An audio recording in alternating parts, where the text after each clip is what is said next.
Jadi melihat sosok yang tubuhnya besar gitu, kayak bayangan gede gitu, matanya merah, itu kayak dia berdiri di pas persis di pohon 3 bulan yang lalu, tepat persis dari sampai sekarang ini 3 bulan yang lalu. Kejadian itu aku ingat persis.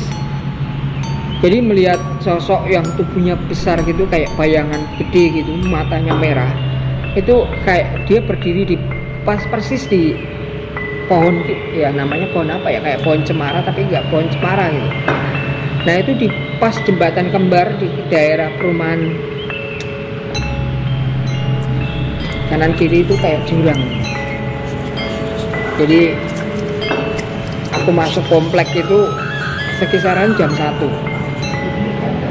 Pas saya dapat orderan fiktif, jadi orderan palsu gitu kan. Waktu itu aku masih jadi driver online, semangatnya untuk cari setoran gitu kan.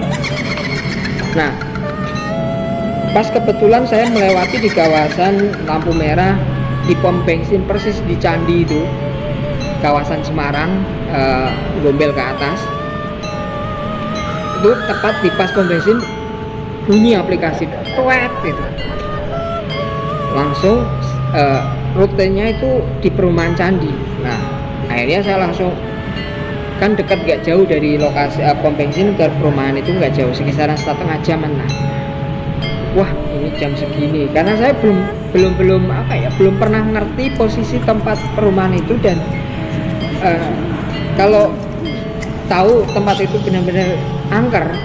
Dan setelah kejadian saya baru tahu kalau banyak teman yang ngomong kalau memang di situ kerap terjadi apa ya, orderan palsu dan sosok-sosok ya penampakan yang sering mengganggu gitu, khususnya para driver dan para ya GoFood yang nganterin makan gitu.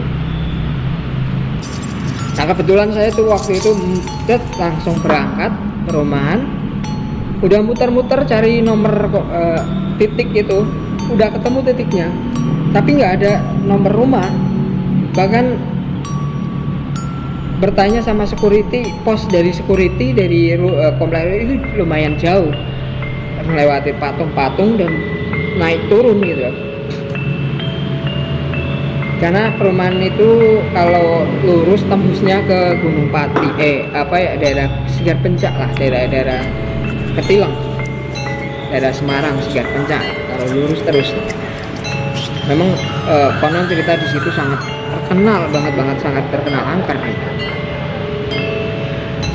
Pas di titik penjemputan itu, di depan gang nggak ada nomor rumah, dan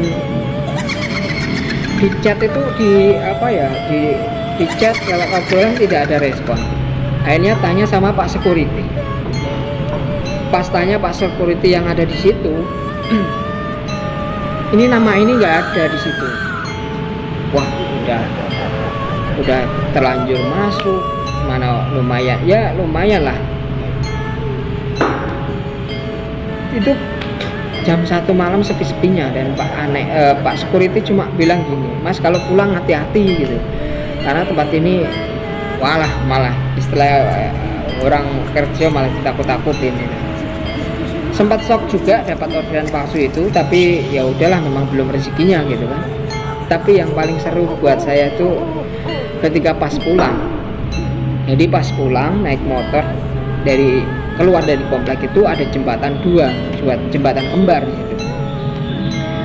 Pas tepat ada pohon lumayan, saya sih nggak pernah ngebayangin kalau itu hantu ataupun apa gitu. Pas tepat, jadi di pas pohon itu kelihatan kayak naik motor, kelihatan kayak orangnya berdiri banget, gumpet dan matanya agak melotot gitu kan, merah gitu. Awalnya saya nggak curiga kalau istilahnya itu demit atau ya biasa-biasa, tapi pas lewat, setelah lewat itu tuh saya penasaran, saya noleh ke belakang gitu, benar-benar gitu, langsung motor saya tuh kenceng gitu. Aku tuh nggak mikir kalau ada polisi tidur atau apa, bodo amat ya, penting kabur aja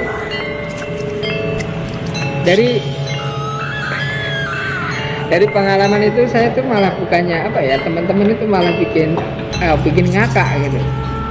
Anda memasuki kawasan prank gitu, malah teman-teman, aku cerita sama teman-teman itu malah teman-teman pada ngakak. Ngakaknya udah tahu di situ kawasan angker, udah terkenal dari dulu, masih aja kalau ada di situ jam segitu kok masih aja mau diambil gitu orderan gitu, bukannya tanya-tanya dari di komunitas atau gimana gitu. Ya teman-teman pada tertawa dan istilahnya apa ya, ya Anda memasuki kawasan prank. Dan aku terus balik dari kejadian itu, ya memang apa ya, sebuah kejadian kita nggak pernah minta terjadi sesuatu ataupun ya nasib dan segala macamnya. Tapi pengalaman saya melihat sosok yang sangat apa ya, dibilang ya kayak genderuwo gitu ya, mungkin menurut saya sih tubuhnya gede, keker, bulunya yang kalau hitam lah Pak Men, tahu itu bulu atau apa, yang penting hitam aja gitu, matanya agak merah. Konon di komplek perumahan candi ini memang dulu itu bekas apa ya, bekas pegunungan, terus ada yang mungkin makam dan tempat-tempat ya kayak itu kan jembatan kembar itu menghubung ke sungai Tugu Soeharto, kurang lebih arusnya hampir ke situ. Nah itu terkenal memang sangat angker. Jadi setelah saya menyimak dari Mbah Gogel dan teman-teman, dan itu buat pelajaran saya untuk lebih hati-hati aja untuk ngambil orderan di kawasan rumah di candi itu. Nah terima kasih buat sobat Rumah Multimedia yang sudah mendengarkan cerita misteri dari saya pribadi, Khairul Kalam. Wassalamualaikum warahmatullahi wabarakatuh.